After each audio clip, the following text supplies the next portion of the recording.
ഏറ്റവും പ്രധാനപ്പെട്ട എനിക്കൊന്ന് കൊഫോർജ് ആണെന്ന് തോന്നുന്നു. കൊഫോർജിലേക്ക് പരിശോധിക്കുമ്പോഴേക്കും കൊഫോർജിൻ്റെ ഓഹരികൾ നമുക്ക് കഴിഞ്ഞ ദിവസങ്ങളിലൊക്കെ ആയിട്ടൊരു വി ഷേപ്ഡ് റിക്കവറി എന്ന് വേണമെങ്കിൽ വിശേഷിപ്പിക്കാവുന്ന തരത്തിലൊരു മുന്നേറ്റമായിരുന്നു കഴിഞ്ഞ കുറേ ദിവസങ്ങളായിട്ട് കാണാൻ സാധിച്ചിരിക്കുന്നത്. റിസൾട്ടിലേക്ക് തന്നെ വരികയാണെന്നെങ്കിൽ മികച്ച നമ്പേഴ്സ് പബ്ലിഷ് ചെയ്യാനായിട്ട് കമ്പനിക്ക് സാധിച്ചിട്ടുണ്ടെന്ന് തോന്നുന്നു സഫാൻ. കാരണം പ്രോഫിറ്റിലടക്കം കൃത്യമായിട്ടൊരു മുന്നേറ്റം രേഖപ്പെടുത്താനായിട്ട് കഴിഞ്ഞിട്ടുണ്ട്.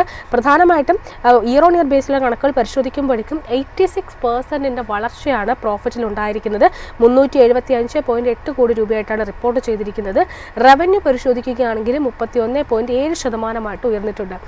സഫൻ, റിസൾട്ട് നല്ലതാണ്, തീർച്ചയായിട്ടും ഒരു മുന്നേറ്റം തന്നെയാണ് പ്രതീക്ഷിക്കുന്നത്. സോ കൊഫോർജിൻ്റെ ടെക്നിക്കൽ എങ്ങനെയാണ് എക്സ്പേർട്സ് പറഞ്ഞിരിക്കുന്നത്?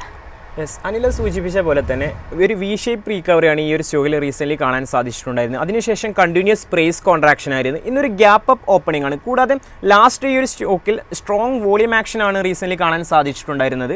അതുകൊണ്ട് തന്നെ 1780 എന്നത് നിയർ ടേം സപ്പോർട്ടായും അതുപോലെ 1500 എന്നത് ഒരു ഹൈ ഡിമാൻഡ് സോണായി ആക്ട് ചെയ്യാനുള്ള പോസിബിലിറ്റി ഉണ്ട്. ഈ ഒരു സ്റ്റോക്കിനെ സംബന്ധിച്ചിടത്തോളം നെക്സ്റ്റ് ഹഡിൽ പറയുന്നത് 1958 എന്നതാണ്. ഇതും കൂടി മറികടക്കുകയാണെങ്കിൽ വീണ്ടും ഒരു മൊമെൻ്റ് റാലി ഈ ഒരു സ്റ്റോക്കിൽ നിന്ന് എക്സ്പെക്ട് ചെയ്യാമെന്നാണ് അനലിസ്റ്റുകൾ പങ്കുവെക്കുന്നത്. കൂടാതെ ഈ ഒരു സ്റ്റോക്കിൽ മാത്രമല്ല IT ഇൻഡെക്സിലേക്ക് നോക്കുകയാണെങ്കിൽ IT ഇൻഡെക്സിലും റീസെൻ്റ്ലി നമുക്ക് ഒരു ഷോർട്ട് ടേം മൊമെൻറ്റമാണ് കാണാൻ സാധിച്ചിട്ടുണ്ടായിരുന്നത്. IT ഇൻഡെക്സിനെ സംബന്ധിച്ചിടത്തോളം 36,841 എന്നത് നെക്സ്റ്റ് ഹഡിലാണ്. ഇതുകൂടി മറികടക്കുകയാണെങ്കിൽ 39,523 എന്നത് ഷോർട്ട് ടേം ടാർജറ്റായി എക്സ്പെക്ട് ചെയ്യാമെന്നാണ് അനലിസ്റ്റുകൾ കൂട്ടിച്ചേർക്കുന്നത്.